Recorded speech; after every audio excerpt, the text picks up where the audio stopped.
우리는 눈앞의 것 그 너머에서 사람을 찾습니다.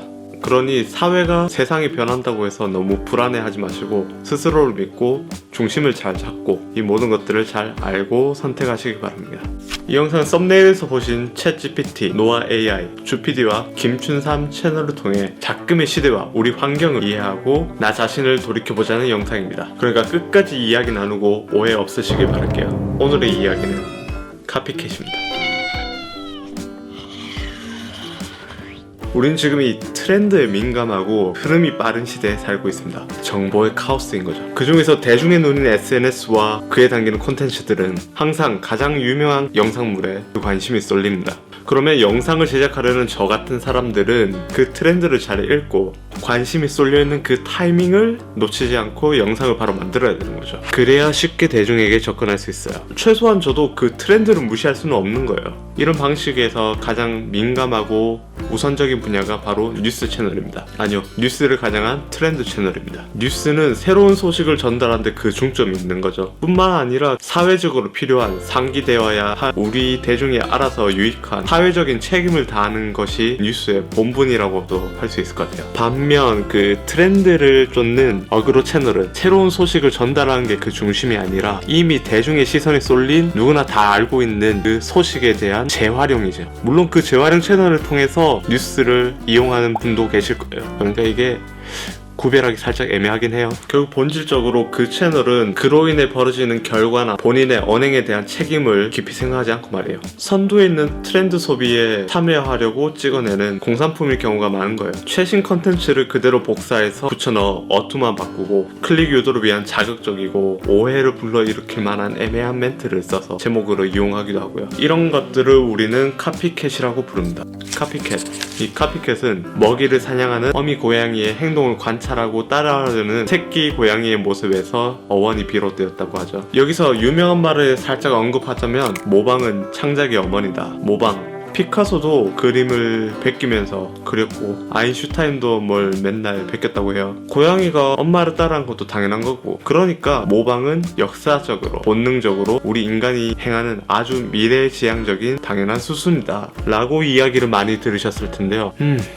아주 맞는 말이죠. 새끼 고양이가 어미들을 졸졸 따르며 뛰고 나무를 타고 먹이를 찾듯이 사람도 어른에게, 먼저 태어난 사람, 선생에게 타인을 통해 세상을 배우는 거죠. 하지만 그네들이 말하는 카피캣은 다릅니다. 경영적인 문제라는 거죠. 돈이 들어간 문제에서 이 카피캣은 최초로 시장을 개척한 혁신 기업을 따라하면서 지켜보다가 괜찮은 기술이 적용되고 잘 된 것 같으면 베끼고 훔쳐서 그 시장의 점유율을 차지하는 후발주자 기업을 뜻하는 거라고 해요. 퍼스널 브랜딩, 인터넷 네트워크를 통해 우리는 개인의 가치가 인정받는 시대를 살고 있잖아요. 그러니까 이 개인의 이야기, 생각, 가치관, 경험을 창작물로 훔치는 것도 경영적인 혁신 기업의 기술을 훔치는 것과 유사하게 보고 비판할 수도 있는 거죠. 같은 시선으로 본다고 해도 무방할 거예요. 백종원의 골목 식당에 나왔던 포항 덮죽집의 메뉴를 도용해서 덮죽 이라는 프랜차이즈를 만들고 네티즌의 비판을 받아서 금세 자진철수했던 그런 사례가 있었는데요. 이 음식이라는 분야가 저작권을 주장하기가 좀 어려운 분야라고 알고 있어요. 그러니까 방송 출연으로 쌓은 이 인지도가 그분의 저작권을 지킬 수 있었죠. 하지만 일반적으로는 남산 돈가스라는 원조에 대한 공방처럼 오랜 기간 그 도용에 대한 피해자로 남을 수도 있겠죠.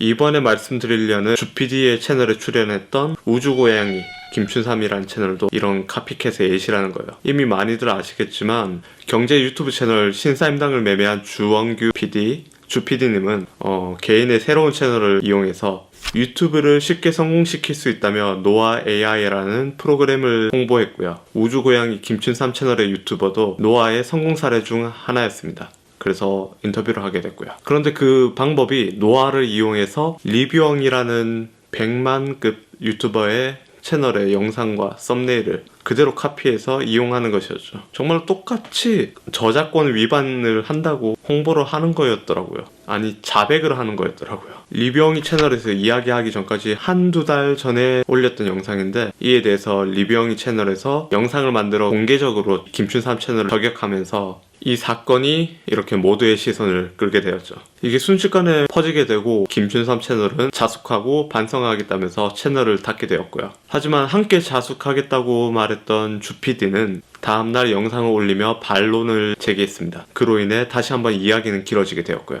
우주고양 김춘삼 채널에 카피 전략이 사용되고 큰 도움이 되었다며 주PD 채널에 출연하여 홍보한 프로그램이 노아입니다. 노아 AI.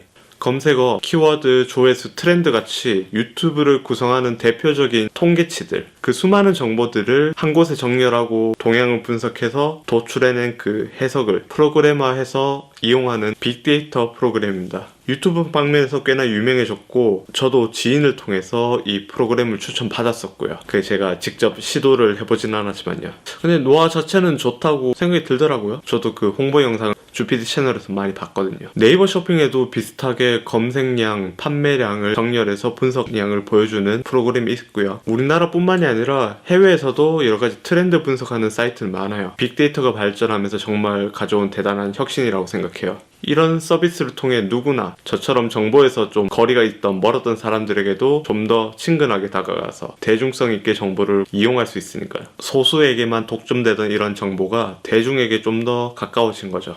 게다가 노아는 유튜브에 맞추어서 설계되었다 보니까 저같이 관심 있는 사람은 아주 쉽게 이용할 수 있겠더라고요. 유료 결제만 아니면 저도 해봤을 것 같았어요. 그렇게 김춘삼 채널이 사과하고 물러난 지금에도 이 논쟁이 계속되는 건 주PD와 노아 회사 측은 그 책임이 없는가 하는 것이죠. 이 이야기를 저도 좀 들으면서 최근에 챗GPT에 대해서 생각해오던 저작권과 정체성에 대해서 이번 사건으로 인해 좀 더 강력하게 머릿속을 차지하게 되어서 같이 이야기하면 좋을 것 같았어요.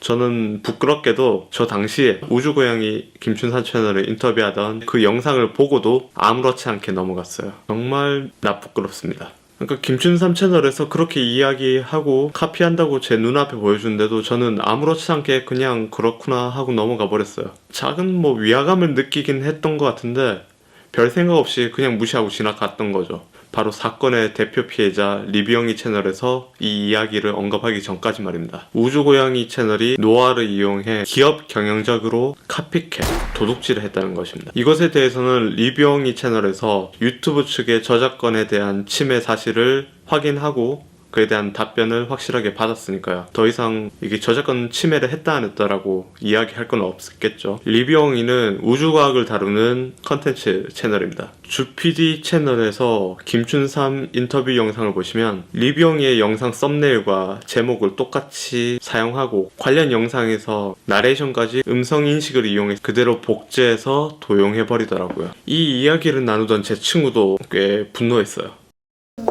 내가 제 채널을 다 봤더만 놀라운 거는 이병희 영상에 그 주PD랑 김춘삼 TV 당당하게 얘기하고 있대. 죄의식 같은 게 전혀 없는 것 같은데 그냥 카피하는 걸 자체를 너무 당연하다는 듯이 얘기하는. 그러니까 그 쯤되면 정신 때문이 아닌가 싶더라고. 난 솔직히 나는 네가 어디서 다른 온라인 말고 오프라인상에서 또 캐치한 줄 알았어. 그래 카더라 통신인 줄 알았는데 이병희 영상을 보니까 당당하게 유튜브에 올렸더라고. 그 인터뷰 영상을. 그쯤 되고 얘들은 뭔가 심각하게 그렇게 결정되어 있다. 도덕성, 윤리 완전 개나 떴다. 이미 사탄에게 영혼을 팔았다 얘들은. 이 리뷰영이 채널의 구독자더라고요. 꽤나 화가 많이 했어. 제 친구는 화를 냈는데 저는 그냥 넘어갔다니까요. 그게 너무 부끄러워요. 이게 제 일이었으면 그렇게 넘어갔을까. 내가 리뷰영이었으면 나도 그렇게 화내고 내 영상을 그대로 복제하고 있다니까요. 내 제목을, 내 썸네일을. 제가 리뷰영이 채널에서 이슈화하고 그러고 난 지금에서야 이 영상을 찍고 있는데 처음부터 분노했다면 거짓말이죠. 당시에는 정말 아무 생각 없이 그냥 나도 이 영상을 보고 베끼겠다는 말은 아니고 트렌드를 잘 분석하고 그에 대해서 나와 이 대중성 맞는 키워드를 잘 찾아봐야겠다 그렇게 생각을 했었죠. 트렌드한 키워드와 내가 그 접점을 만들 수 있을까 그렇게 고민하면서 제 이야기에 집중하다 보니까 그냥 흘려버렸어요. 제가 당사자가 아니기에 별 감흥이 없었던 거죠. 이제서 후회되고 리뷰영이 채널에도 좀 미안하고 찝찝하고 그렇게 죄책감을 느끼고 있었어요. 그 이후에 리뷰영이 채널도 마찬가지로 해외 유튜브 채널에서 썸네일을 가져와서 도용했다라면서 주PD도 반격을 하면서 이 갈등이 연장되었어요. 결과적으로 이 썸네일에 사용된 사진들은 우주 위성 사진이잖아요. 그러니까 나사에서 제공되는 사진 아니면 구글에서 공개된 오픈소스인 거죠. 누구나 사용할 수 있다는 얘기죠. 아무튼 저는 이 이야기에서 많은 생각을 하게 됐던 것 같아요. 챗 GPT를 포함해서 말이죠. 이걸 보고 나도 똑같이 베껴서 쉽게 가자라고 생각을 한 건 아니고 나란 무엇인가, 나의 정체성에 대해서 좀 고민을 하게 되었어요. 챗 GPT, 그러니까 챗봇. 저는 여태 시도를 해보지 않았거든요. 그 결과값이 엄청나다고 하더라고요. 지난주에 서울에 들린 김에 지인을 만났어요. 그러면 그거 어떻게 생각해요? 챗 GPT? 난 되게 좋은 것 같아.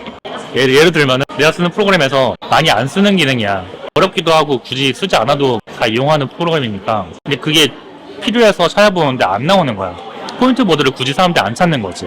근데 거기 챗 GPT에다가 어느 프로그램에서 포인트 번호 알려면 어떻게 해야 돼? 치니까 짝짝짝짝 나오죠. 너무 신기했던 게 그거 어디 찾는지 알고 있었어. 근데 어떻게 알았냐면은 한 개 한 개 다 눌러봤어. 한 시간 걸려 찾았는데 이거 알았으면은 한 3분 만에 알 수 있는 거를 나는 이렇게 노가다를 다 찾았었던 거지. 알고 싶은 논점에 대해서 질문을 적으면 쉽게 알려준다고. 그 답변에 대한 근거를 요구하고 이후의 방향성이나 전문적인 견해, 답변의 수준, 추가적인 추론까지도 타인의 시점에서 보는 색다른 견해까지 챗 GPT에다가 요구할 수 있어요. 상세히 적을수록 이 기대 이상의 결과를 얻을 수 있다고 하네요. 이게 참 저를 깊은 고민에 빠지게 만들었어요. 1년이 넘는 시간 동안 제가 고민하고 마주했던 그 생각들, 정리들이 제 노트에 모이고 있었거든요. 어떤 것들은 가볍게 슥슥 적고 어떤 건 몇 달 며칠, 한 달 넘게 고민하기도 했었고요. 그렇게 작성해둔 많은 주제의 컨텐츠들이 누구든 챗봇을 이용하기만 하면 하루만 해도 이 수많은 컨텐츠를 찍어낼 수가 있다는 거죠. 그렇게 생각하니까 진짜 허무감이 엄청나더라고요. 이건 생각도 대체될 수 있네? 인간으로서의 존엄성에 대해서 고민하게 되더라니까요. 나는 정말로 대체돼야 하는가? 내가 있을 곳이 어딘가? 로봇이 내 육체적인 노동력을 대신하고 연구하고 고민할 필요 없이 그냥 인공지능에 맡기면 알아서 답을 내려주고 컨텐츠를 만들고 새로운 창의적인 내용을 스토리텔링을 하고요. 이 머리 굴린 것도 대체당하면 내가 필요한 사람이 될 수 있을까? 그런 불안감이에요. 근데 이 걱정에 떠밀려서 제가 이걸 잊고 있었어요. 우리가 인간이라는 거. 우리는 아마 대부분 외로움을 느낄 거예요. 우리가 인간이 사람인 사이간자를 쓰는 인간인 것은 유아독존 홀로 살지 않고 사람 사이 그 관계를 통해서 나란 사람의 정체성을 찾아가는 우리는 서로를 통해서 서로를 이루고 있기 때문이라고 생각해요. 제가 생각하는 사람은 진심을 가지고 있다는 거예요. 복사 붙여넣기, 복붙에도 진심이 있는 건가요? 카피캣은 좋은 것을 훔칩니다. 특별한 기술을 훔치고 남의 그림을 베껴다 팔고 썸네일과 제목을 도용하고 내용을 베껴서 내 것인 양 말하고 주로 경제적인 이득을 취하는 혹은 개인의 사리 사욕을 채우는 거죠. 그러고 당당하게 과시하면서 허영심을 채우는 거죠. 그러니까 인간은 이 카피캣이 아니라 모방을 통해서 성장하고 배운다는 거죠. 피카소가 말했어요. 좋은 예술가는 따라하지만 위대한 예술가는 훔친다. 여기서 카피와 스틸이라는 단어가 들어갔다고 해서 마음대로 해석하면 안 되겠죠. 여기서 말하는 훔친다라는 표현은 도용이라는 것이 아니에요. 피카소의 말은 그냥 그림을 그려 복사본을 만드는 것이 아니라 원작자를 이해하고 배우면서 나를 발전시키는 그 과정이라는 뜻이죠. 당연히 우리는 피카소의 작품을 봤을 때 다른 화가를 떠올리지 않습니다. 그의 작품에는 타인이 아닌 본인의 화법, 생각, 가치관, 그가 살아온 생애를 전달하는 피카소의 진심이 담겨 있는 거죠. 복붙에도 진심이 있는 건가요? 대학교 과제물을 제출하는데 학생이 챗GPT를 이용해서 레포트를 제출하면 진정으로 공부가 되나요? 그의 생각, 노력을 통한 배움이 있는 건가요? 잘 이용하면 좋은데 진심이 담긴 과정과 결과가 맞는가 이거예요. 타인의 주제, 썸네일, 제목을 카피해서 대본을 복사해서 그렇게 유튜브 채널에서 영상을 만들면 그 유튜브에 그 채널의 진심이 담긴 건가요? 그 유튜버의 진심이 여러분에게 전달되나요? 진심이 있는 건가요? 우주과학을 좋아하는 제 친구가 우주고양이 김춘삼 채널의 카피캣 소식에 배신감을 느끼고 분노했던 이유는 뭘까요? 더 화를 냈던 건 우주고양이 채널을 구독하고 있었대요. 왜 분노할까요? 우리는 눈앞의 것 그 너머에서 사람을 찾습니다. 로봇이라는 대체 노동물과 예술, 논술을 잘하는 이 인공지능은 거부할 수 없는 현재의 기술이자 우리의 미래예요. 이건 부정하거나 무시할 수는 없을 것 같아요. 긍정적으로 보고 잘 활용하면 좋다고 생각합니다. 이 새로운 기술들 때문에 과거 수천 년을 통해 이루어진 인간이란 단어의 의미가 퇴색되거나 바뀔지도 모르겠어요. 앞으로의 미래에서 인간이란 단어가 우리가 아는 뜻으로 통용되지 않을 수도 있어요. 저도 노아나 챗봇 같은 기술을 사용해야겠죠. 그러함에도 불구하고 저는 사람과 소통하길 원하더라고요. 채널의 영상을 통해서 같은 주제, 같은 컨셉, 그런 일관성을 통해서 그 채널의 진정성을 보여준다고 하는데 그건 수단이자 방법이고요. 그런 것을 떠나서 사람 사이에 소통하는 그런 진심이 묻어나는 건 사람 사이니까 가능한 이야기잖아요. 그래서 저는 이 영상을 봐주시는 여러분을 성님을 믿고 나 자신을 좀 더 믿어보고 우리가 이렇게 소통하는 시간이 소중하다고 생각하면서 영상을 잘 만들어 볼게요. 그러니 사회가 세상이 변한다고 해서 너무 불안해하지 마시고 스스로를 믿고 중심을 잘 잡고 이 모든 것들을 잘 알고 선택하시기 바랍니다. 이상 알고 선택이었습니다.